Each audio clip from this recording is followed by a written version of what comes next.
members of the support group, and of course, and family members and friends, dear friends who are in the audience here today, and all our brothers and sisters of Grenada, Carriacou, and people. I am happy to be here with you this afternoon. But I just want to say this before I say anything else. I'm on a private visit, and only after I decided that I had to come, that I called, and I was told that you have the brunch, which was set up some time ago. So I'm here in a private capacity, not being in to make any major public address, because I decided some time ago after the elections to give the new government an opportunity to settle down if they can.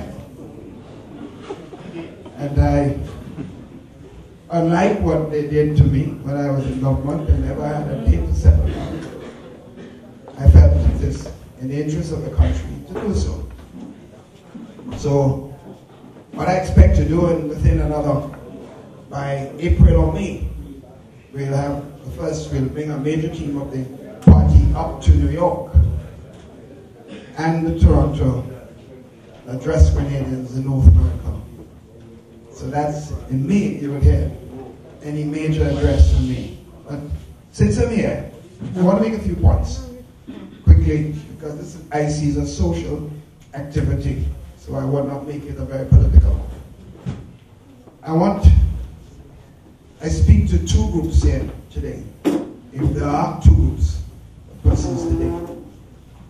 First of all, I speak to those who supported the new National Party first, because I think that's my responsibility. You know, I've always preached Grenada is first, and then peace second. Everything else is second. Remember this, friends. We were fortunate to have the support of the people of the country, Carriacou, Martinique, Grenada, for 15 years to guide the affairs of this country. Not many persons are privileged to have the opportunity to lead their country for 13 years.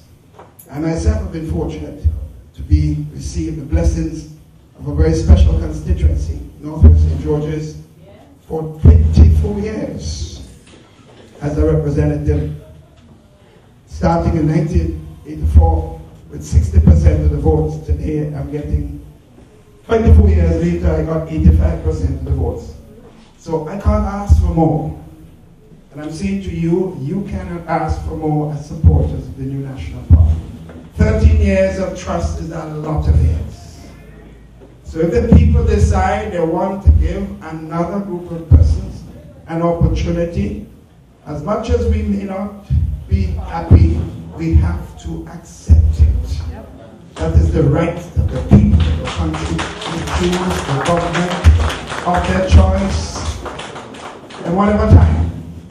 And what we have to hope and pray that those choices and decision works for the people of the country.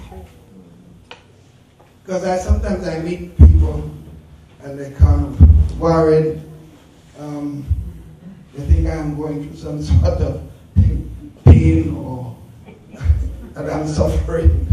And I have to tell them this is probably one of the most happy times of my life, except one thing.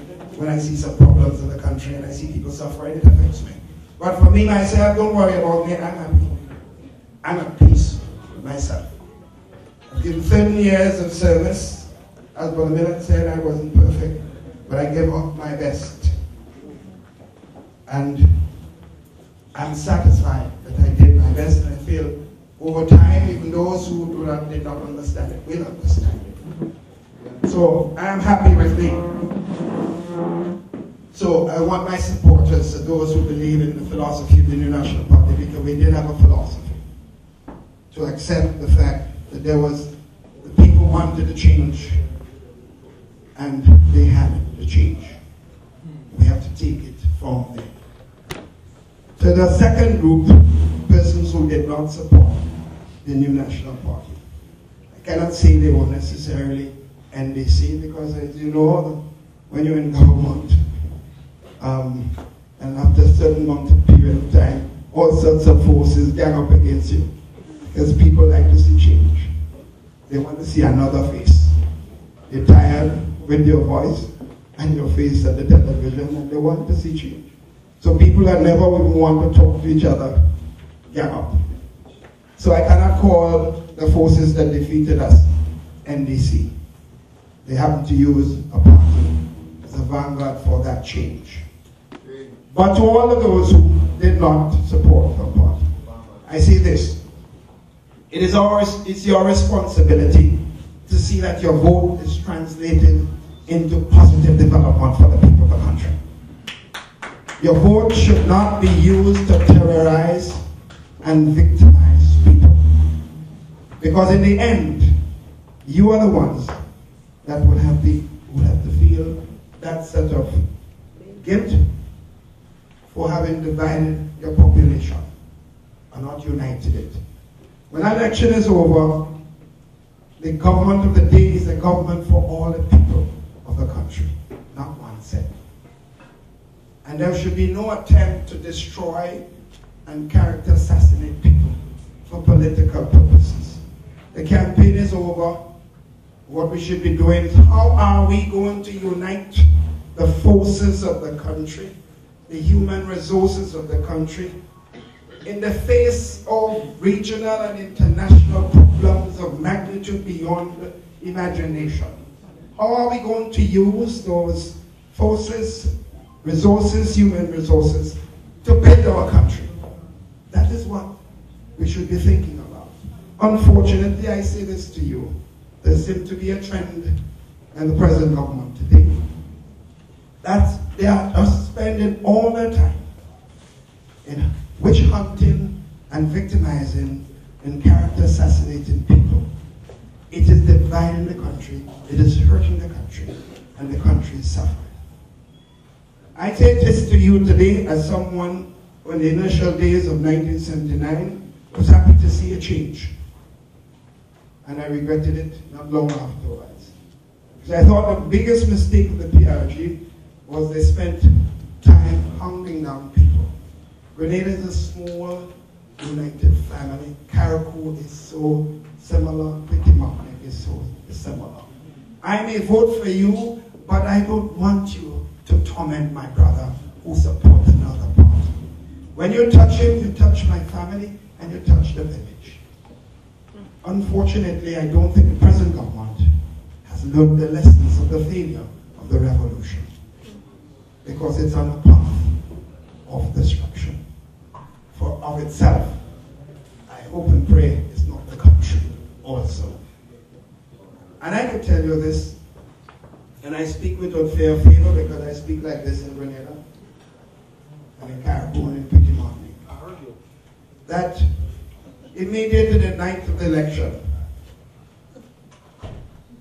election, I'm still Prime Minister until 2 o'clock the next day. My office was hijacked. The cars of the Prime Minister was taken away. My telephone was withdrawn immediately.